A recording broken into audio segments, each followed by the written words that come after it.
Assalamualaikum warahmatullahi wabarakatuh.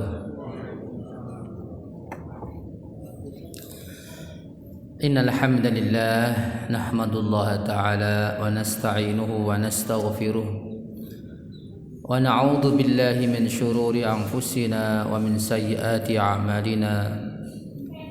May yahdihillahu fala mudilla lahu wa may yudlilhu fala hadiya lahu. أشهد أن لا إله إلا الله وحده لا شريك له وأشهد أن محمدا عبده ورسوله اللهم صل وسلم وبارك على حبيبنا المصطفى محمد وعلى آله وصحابته ومن تبعهم بإحسان إلى يوم الدين أما بعد.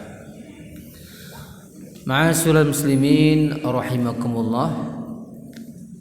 Insyaallah di malam hari ini kita akan melanjutkan kajian tafsir kita, yaitu surat Al-Furqan ayat yang ke-25 sampai ayat yang ke-29. A'udzu billahi minasyaitonir rajim. وَيَوْمَ تَشَقَّقُ السَّمَاءُ بِالْغَمَامِ وَنُزِّلَ الْمَلَائِكَةُ تَنزِيلًا الْمُلْكُ يَوْمَئِذٍ الْحَقُّ لِلرَّحْمَنِ وَكَانَ يَوْمًا عَلَى الْكَافِرِينَ عَسِيرًا وَيَوْمَ يَعَضُّ الظَّالِمُ عَلَى يَدَيْهِ يَقُولُ يَا لَيْتَنِي اتَّخَذْتُ مَعَ الرَّسُولِ سَبِيلًا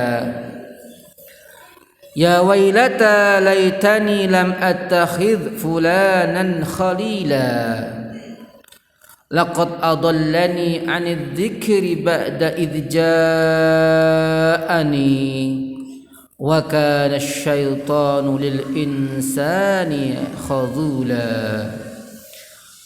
Ma'asyiral muslimin yang dirahmati Allah Subhanahu wa taala, sebelumnya telah kita bahas bagaimana orang-orang kafir Quraisy ketika itu menginginkan syarat untuk mengimani Rasulullah sallallahu alaihi wasallam. Mereka meminta agar Allah menurunkan malaikat ke bumi sebagai saksi atas kebenaran yang dibawa oleh Rasulullah sallallahu alaihi wasallam.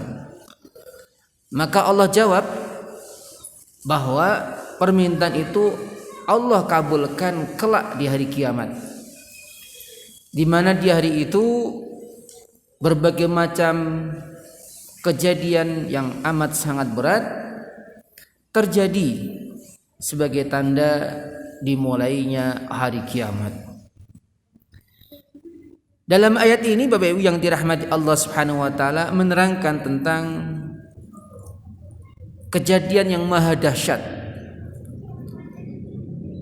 pada saat hari kiamat telah terjadi dan manusia akan mendapatkan balasannya sesuai dengan amalnya masing-masing. Di antara kejadian itu adalah sebagaimana Allah terangkan dalam ayat ini, a'udzubillahi minasyaitonir rajim. Wa yauma tashaqqaqus samaa'u bil ghamami wa nunazzilul malaikatu tanzila. Wa yauma, dan ingatkanlah hari di mana tashaqqaqus samaa'u, tashaqqaq insyiqaq yaitu terbelah, as-samaa'u langit, bil ghamami terbelah mengeluarkan al-ghamam. Al-ghamam itu diartikan kabut putih. Wa nunazzilal malaikatu, wa nunazzila, dan kami turunkan al-malaikatu, malaikat, tanzila, secara bergelombang-gelombang. Artinya turun terus menerus. Al-mulku yauma idzinil haqqu lirrahman. Pada saat itu Allah kabarkan kepada seluruh makhluknya, al-mulku, kerajaan. Yauma idzin, saat ini, yaitu terjadinya hari kiamat atau ketika kelak di hari akhirat. Al-haqqu, yang benar-benar memiliki kekuasaan, semuanya itu adalah lirrahman, milik Allah Subhanahu wa taala yang Maha Ar-Rahman. Wa kana yawman 'alal kafirin 'asira. Wa kana, dan ada hari kiamat kelak, yauman, ya hari di mana 'alal kafirina, bagi orang-orang kafir, asira, hari yang betul-betul sulit. Karena hari akhir itu adalah hari di mana keadilan Allah ditegakkan. Wa yauma ya'addu dzalimu, wa yauma, dan hari, yaitu hari kiamat, ya'addu dzalimu, orang-orang zalim itu menggigit, ala yadaihi, ya menggigit kedua tangan mereka. Yang dimaksud di sini adalah menggigit jari-jari mereka. Yaqulu, mereka berkata, seraya berkata, ya laitani, aduh alangkah seandainya, ittakhadtu ma'ar rasuli sabila, ittakhadtu, aku jadikan, aku ambil, sabilan, jalan, ma'ar rasuli, bersama Rasulullah sallallahu alaihi wasallam. Jadi mereka menyesal ketika di dunia masih hidup tidak menjadikan petunjuk Rasulullah sebagai jalan hidupnya. Ya wailaitani, ya wailatani, celakalah aku. Laitani, seandainya, lam attakhidh fulanan, aku tidak menjadikan si fulan, seseorang, khalila, teman dekat. Laqad adallani, sungguh teman tersebut, adallani, menyesatkanku, anid dzikri, dari peringatan Allah, dari Al-Quran, dari agama Allah, ba'da irja'ani, setelah peringatan itu sampai kepadaku. Wa kana syaitanu lil insani khadula, dan setan bagi manusia itu adalah pengkhianat. Kenapa? Karena nanti dia akan berlepas diri setelah manusia memilih jalan kesesatan. Ma'asyiral muslimin yang dirahmati Allah Subhanahu wa taala. Jadi ayat ini adalah menggambarkan sebagian gambaran, sebagian fenomena yang akan terjadi kelak nanti di hari kiamat. Tentu ayat-ayat semacam ini, mirip-mirip semacam ini banyak ya berterbaran di Al-Qur'an. Di antaranya dikatakan insyiqaqus sama, sebagaimana dalam surat Al-Insyiqaq, ya, was-samaa'i idas, mana di dalam Al-Qur'an misalkan dalam ayat lain ya dikatakan idas samaa'un syaqqat, ya, ketika langit itu terbelah. Dalam ayat ini pun dikatakan wa yauma tashaqqaqus samaa'u. Jadi di antara kejadian yang terjadi kelak di hari kiamat itu adalah terbelahnya langit. Nah, terbelahnya langit ini menandakan bahwa alam semesta ini terjadi perubahan. Ya. Terbelahnya matahari, terbelahnya langit ini ya menimbulkan kabut-kabut putih. Bahkan dikatakan sebagian ahli tafsir, ya, tata surya yang ada di langit ini semuanya berjatuhan. Sama seperti dalam ayat lain misalkan al-qari'ah mal qari'ah wa ma adraka mal qari'ah yauma yakunus samaa'u kal muhl.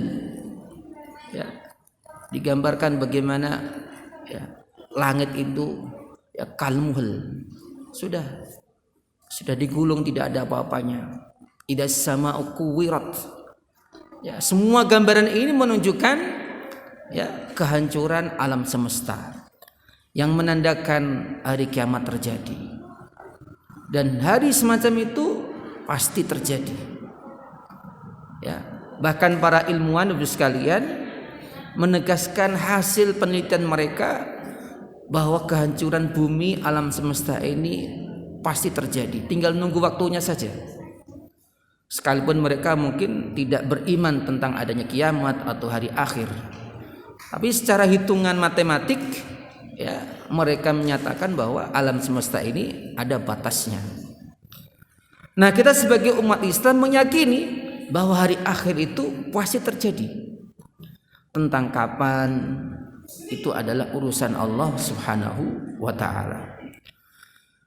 Nah, ketika hari kiamat ini atau hari akhir nanti, malaikat diperintahkan Allah SWT turun, ya, membawa apa? Membawa catatan amal manusia sebagai bukti atas amal-amal yang manusia lakukan selama di dunia. Maka dikatakan di sini wa nuzzilal malaikah, ya, wa nuzzilal malaikah. Ini malaikat turun. Nah, Bapak Ibu yang dirahmati Allah Subhanahu wa taala, sebagaimana kita ketahui, Allah Subhanahu wa taala menciptakan beberapa instrumen, ya, atau alat sebagai bukti atas, ya, perilaku manusia dan sebagai saksi nanti kelak nanti di akhirat. Di antaranya Allah Subhanahu wa taala memerintahkan malaikat untuk mencatat amal-amal kita. Maka kita meyakini ada malaikat raqib, ada malaikat atid. Ya. Di samping itu, sekalian, ya, Allah juga menjadikan semua, ya, indera kita, tempat kita nanti akan menjadi saksi di depan Allah Subhanahu wa taala.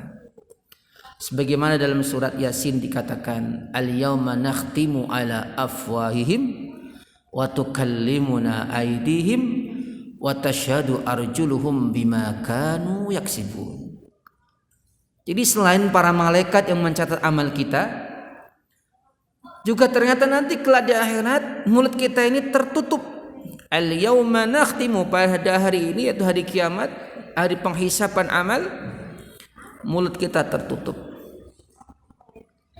Yang berbicara adalah tangan-tangan kita. Tangan kita nanti berbicara, menyampaikan, ya Allah, saat ini, pada saat itu, berbicara tangan kita. Kaki kita nanti wa tashhadu arjuluhum bima kanu yaksibun. Kaki kita nanti kemana kita melangkah akan menjadi saksinya. Jadi Bapak Ibu sekalian, kalau manusia ini menyadari hal itu semuanya, maka tidak ada alasan baginya untuk berbuat keburukan atau berbuat kemaksiatan. Dimanapun mereka lari, kemanapun mereka menyimpannya, Allah memiliki bukti dan saksi atas apa yang mereka lakukan. Tentu Allah Maha mengetahui, tetapi semua ini Allah ciptakan agar kelak manusia tidak ada lagi alasan, ya, karena manusia ini suka mendebat, Bos sekalian. Maka nanti kelak di akhirat bukti-bukti ini tidak terbantahkan. Tentu Bos sekalian, hal semacam ini tidak sulit bagi kita sekarang ini untuk mengimaninya. Sekarang ada CCTV, ada video, ya, ada rekaman yang bisa merekam kita semuanya. Ya, yang bisa merekam kita semuanya, apalagi rekaman Allah Subhanahu wa taala. Ya. Tidak ada satupun manusia yang luput dari catatan amal yang malaikat catat. Karena itulah, ma'asal muslimin yang dirahmati Allah Subhanahu wa taala, dari itu Allah menunjukkan kekuasaan yang mutlak. Jika di dunia ini, ya, sebagian orang bisa mengklaim dirinya adalah sebagai penguasa, sebagai presiden, sebagai raja. Mereka mengklaim dunia ini, tapi kelak nanti di akhirat semuanya sirna. Maka dikatakan Allah SWT, al-mulku yauma idinil haqqu lirrahman. Al-mulku, jadi kekuasaan pada hari ini, pada saat itu hari kiamat, yang hak ya, tidak lain hanya milik Allah Subhanahu wa taala. Sama ketika kita memahami ayat Maliki yaumiddin. Allah itu raja, Allah itu penguasa, Allah itu pemilik hari kiamat. Karena apa? Ketika hari kiamat itu ya sudah tidak ada lagi manusia yang mampu untuk mengklaim, mengaku dirinya sebagai raja. Maka al-mulku al-haqqu lirrahman. Hakikatnya kekuasaan, kerajaan ya itu hanya milik Allah Subhanahu wa taala semata. Dan pada saat itu orang-orang kafir merasakan kesulitan yang sangat amat luar biasa. Maka dikatakan wa kana yauman 'alal kafirina 'asira. Ya, orang yang zalim, orang-orang yang berbuat dosa, orang-orang kafir pada saat itu betul-betul dalam kondisi yang sangat sulit. Kenapa? Karena disitulah mereka baru sadar. Karena disitulah mereka baru tahu. Karena ketika itulah mereka baru melihat langsung bagaimana keadilan Allah ditegakkan atas amal-amal mereka. Kalau mereka di dunia ya, dengan kekuasaannya, dengan hartanya, dengan kemampuannya, mereka bisa menutupi aibnya, menutupi kesalahannya. Tapi kelak nanti di akhirat tidak ada cara lain untuk bisa menutup-nutupinya. Sebaliknya Ibu sekalian, kelak nanti di akhirat adalah hari yang terbaik bagi orang-orang mukmin. Ya. Maka dikatakan la yahzunuhumul fazaul akbar. Tidak ada rasa sedih bagi orang mukmin. Ya. Maka kenapa Bapak Ibu yang dirahmati Allah Subhanahu wa taala, sebenarnya kalau kita berbicara tentang hari akhirat itu tidak perlu kita menunggu hari kiamat. Karena sejatinya akhirat itu sudah mulai dirasakan ketika manusia meninggal. Maka kenapa dikatakan oleh para ulama al-mautu qiyamatus sughra. Kematian itu pada hakikatnya adalah kiamat sughra. Karena ketika itu, di saat itu manusia sudah merasakan, bahkan menyaksikan ya fenomena-fenomena akhirat sejak sakaratul maut. Maka kenapa dalam surat Fussilat ayat yang ke-30 Allah Subhanahu wa taala memberikan gambaran kemuliaan bagi orang-orang mukmin yang istiqomah. Allah katakan, innal ladzina qalu rabbunallah tsumma istaqamu tatanazzalu 'alaihimul malaikatu alla takhafu wa la tahzanu wa abshiru bil jannati allati kuntum tu'adun. Jadi artinya Bapak sekalian, ketika dalam kondisi seseorang itu sakaratul maut, mereka sudah merasakan berbagai macam fasilitas dari Allah sesuai dengan amal masing-masing. Jika dia orang mukmin yang istiqomah, ya, maka pada saat itu Allah menurunkan para malaikatnya untuk apa? Mendampinginya, menjaganya.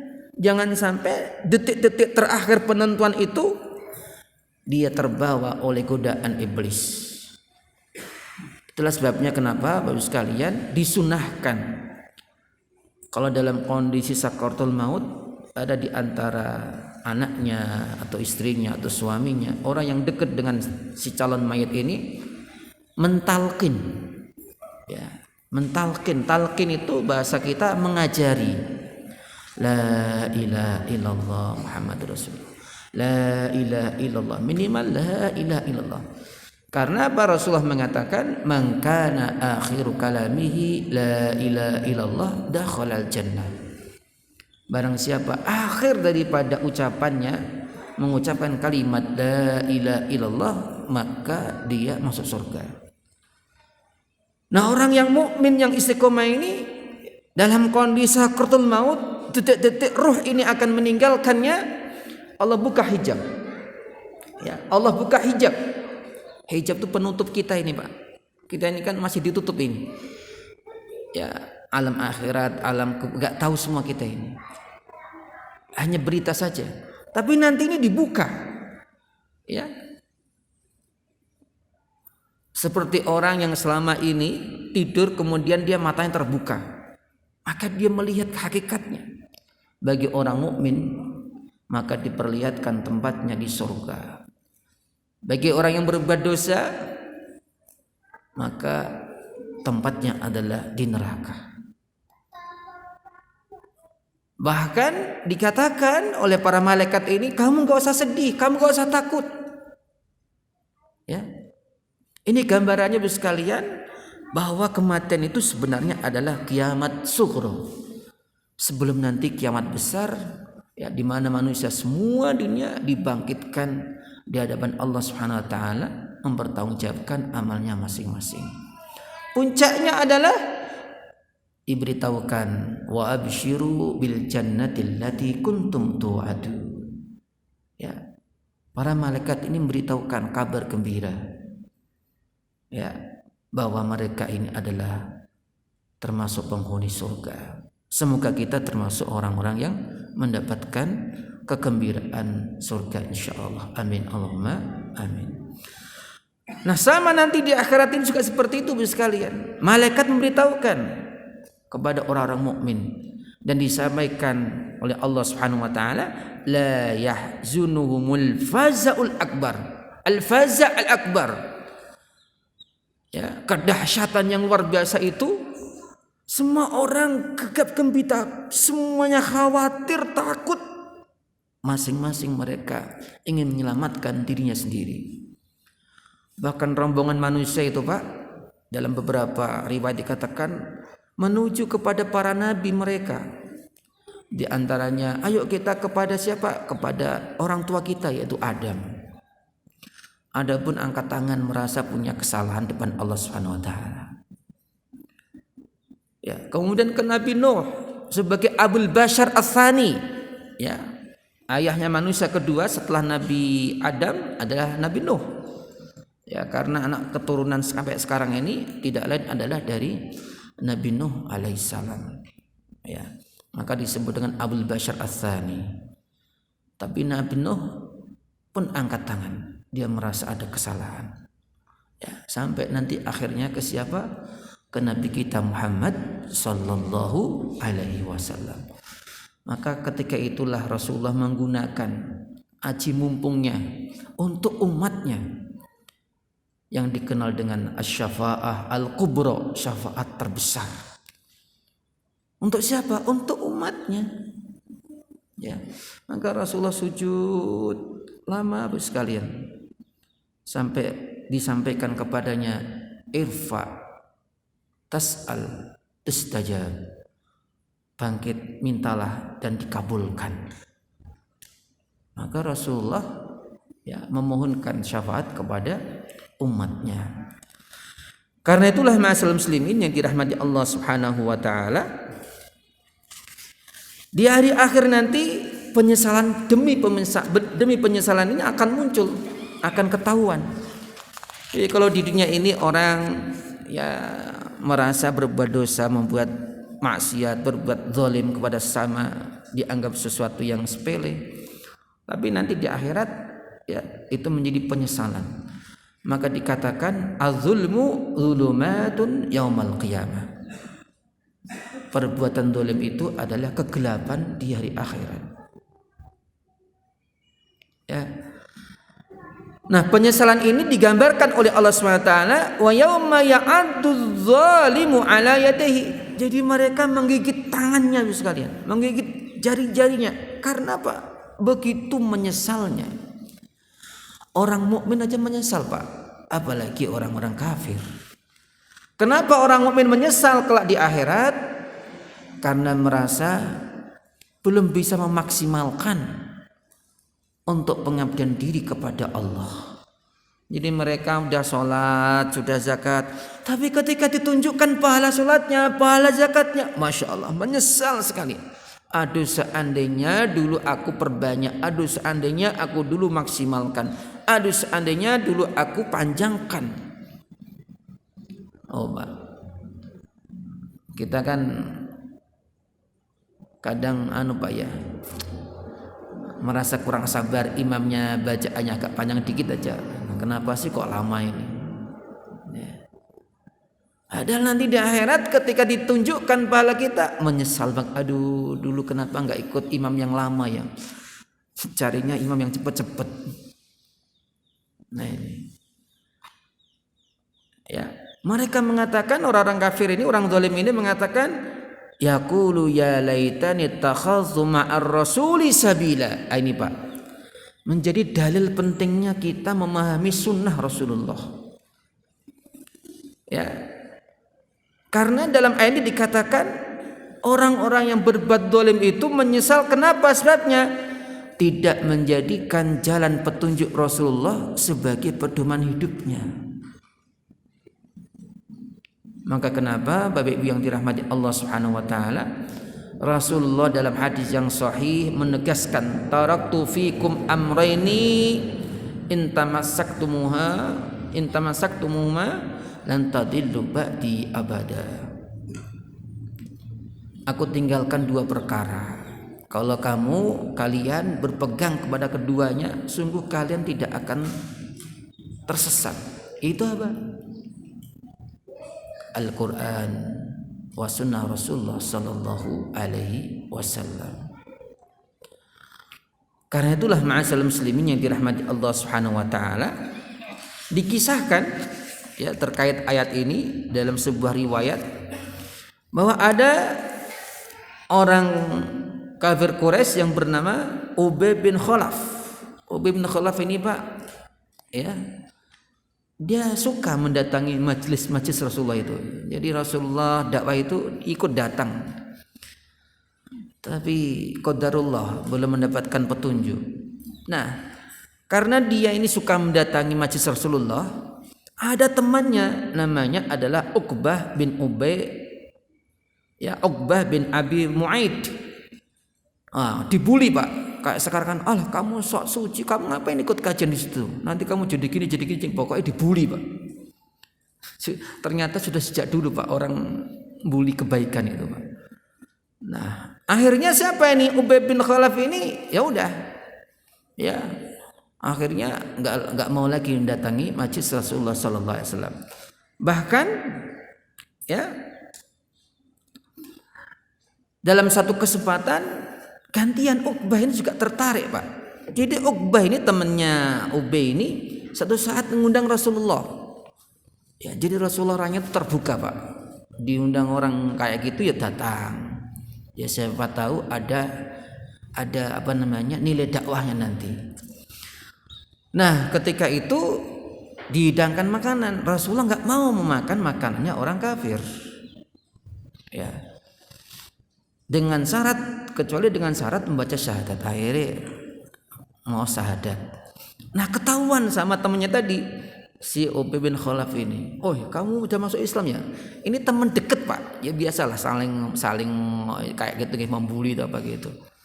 Wah kamu ini enggak, saya hanya pura-pura aja kok gitu. Coba buktikan kalau kamu pura-pura. Sekarang kamu pergi cari Muhammad, terus kamu ludahi katanya, untuk membuktikan bahwa kamu enggak Islam itu. Benar Pak, dicari Nabi Muhammad itu, diludahi. Qadarullah Pak, ludah itu kembali lagi ke wajahnya dan membelah wajahnya menjadi dua. Artinya membekas, ini ada bekasnya. Ya, sampai meninggal. Jadi ada bekasnya seperti itu. Nah, maka kemudian ya ketika dia meninggal atau sedang menyadari meninggal ini, dia mengatakan, aduh, ya menyesal. Aduh seandainya aku dulu itu mengikuti jalan Muhammad sallallahu alaihi wasallam. Nah, ini gambarannya Bu sekalian, ya, dalam hidup ini Pak ada tuntunannya. Kita sebagai orang Islam memiliki pedoman, yaitu Al-Quran dan Sunnah, yang kemudian dijabarkan oleh para ulama dalam madhab, ya, dalam pengajiannya. Maka kita harus betul-betul, ya, memegang ini, ya, petunjuk Rasulullah Sallallahu Alaihi Wasallam. Maka kenapa, ya, menjadi syarat diterimanya sebuah amal itu jika memenuhi dua hal. Yang pertama ikhlas karena Allah SWT. Yang kedua adalah sesuai dengan tuntunan syariat agama Allah Subhanahu wa taala. Nah, Bapak Ibu yang dirahmati Allah Subhanahu wa taala, ya,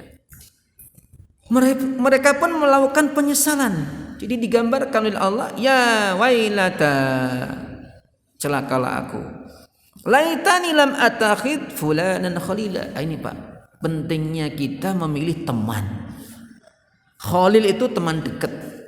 Akan sering saya katakan, saya banyak teman Pak, tapi yang namanya sahib, teman akrab, bisa dihitung. Karena apa? Sangat mempengaruhi kita. Enggak semuanya kemudian kita jadikan teman curhatan, teman akrab, apalagi curhat di media sosial. Ya. Makanya ini sangat mempengaruhi, ya, perilaku seseorang. Makanya dalam ilmu psikologi dikatakan al-insan ibnul bi'ah.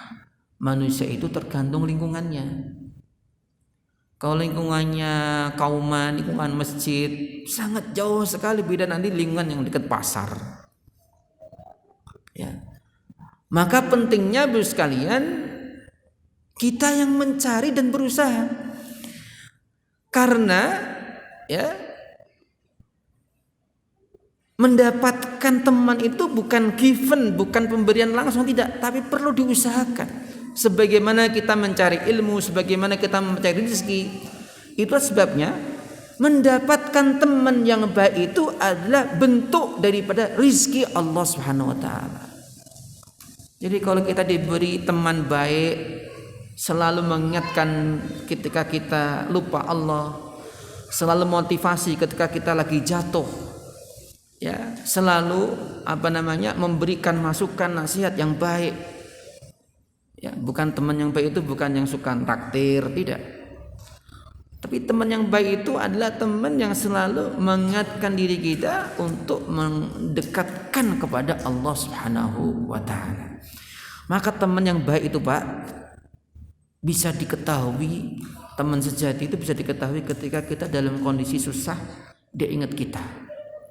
Kalau dalam kondisi kita ini senang, punya uang, punya jabatan, biasa, banyak orang dekat dengan kita. Tapi kondisi kita jadi orang biasa, orang miskin, tapi teman itu masih bersama kita, itulah teman sejati. Karena itu ma'asal muslimin yang dirahmati Allah SWT, ya, disampaikan dalam sebuah hadis bahwa Ibnu Abbas bertanya kepada Rasulullah, ya Rasulullah, ayyu julasa'ina khair? Ya Rasulullah, majlis apa yang paling baik yang harus saya datangin dan harus saya menguatkannya? Majlis apa? Kata beliau 3, yaitu orang yang mana kalau kamu ketemu dengannya itu mengingatkan Allah Subhanahu wa taala. Jadi majlis di mana di situ jika kamu berkumpul bertemu, tambah ingat kepada Allah Subhanahu wa taala. Itu Pak, majlis semacam itu harus kita istiqomahkan. Teman yang selalu mengingatkan kepada kita, setiap ketemu dia itu selalu dia memberikan nasihat, selalu memberikan masukan, Masya Allah. Orang semacam itu Pak, jangan pernah kamu lupakan dan jangan pernah kamu putus hubungannya, karena yang rugi kita. Yang kedua adalah wazada fi ilmikum mantiqahu. Ucapannya Pak selalu berisi kata-kata hikmah. Ya, ucapannya, ya, penuh dengan hikmah. Ini orang semacam ini adalah yang harus kita pilih. Ya, jangan sampai majlis itu isinya adalah misalkan naudzubillah, ya, membuli sana, menjelek-jelekan orang lain. Nah itu kalau udah majlis semacam itu, ya berarti yang harus kita hindari. Yang ketiga adalah wadzakirkum bil akhirati amalu. Jadi amalnya itu selalu mengingatkan kepada kita tentang akhirat.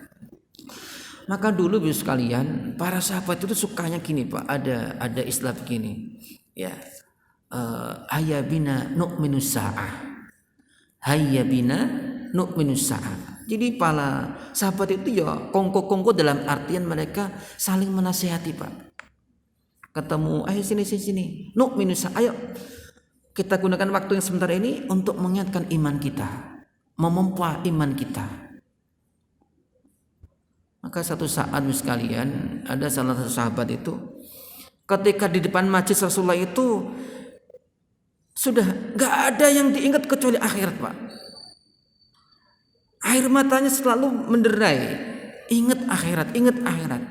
Tapi ketika beliau pulang itu ketemu anak, ketemu istri, lupa itu. Maka beliau mengatakan, laqad fasaktu. Aduh, aku sudah menjadi orang yang fasik katanya. Nah perasaan ini, kegundahan ini Pak disampaikan kepada Rasulullah. Ternyata sebelum nyampe ke Rasulullah ketemu Abu Bakar, cerita orang ini. Loh, saya juga sama kayak kamu loh. Nek di depan Rasulullah tuh gini-gini, tapi pulang udah kayak gini. Maka ketika sampai Rasulullah mengatakan, ya dikatakan apa? Ya manusia itu kadang seperti itu. Ya, maka dikatakan kalau seandainya kamu terus bisa menjaga kondisi semacam itu, la safaqatkumul malaikah, malaikat akan menyalami kamu. Ya, tetapi ya manusia seperti itu, kadang lupa, kadang ingat. Ya, yang penting jangan sampai kemudian kebablasan. Maka Bapak Ibu sekalian, di ujung ayat Allah katakan laqad adallani anid dzikri ba'da idja'ani. Teman yang buruk itu apa? Teman yang malah melupakan kita kepada Allah. Ya. Kalau kita punya teman kok malah menjadikan kita jauh daripada Allah, itu adalah seburuk-buruk teman. Wa kana syaitanu lil insani khadula. Ingat ya kata Allah, setan itu selalu ya mengkhianati. Artinya apa? Setan bujuk-bujui kita. Setelah itu apa? Kalau udah jatuh, ditinggalkan kita dalam penderitaan kita sendiri. Makanya jangan sampai kita mau ditipu oleh godaan setan. Saya kira cukup sekian Bapak Ibu yang dirahmati Allah SWT. Segala kesalahan dari saya pribadi, kebenaran dari Allah SWT. Mohon maaf. Assalamualaikum warahmatullahi wabarakatuh.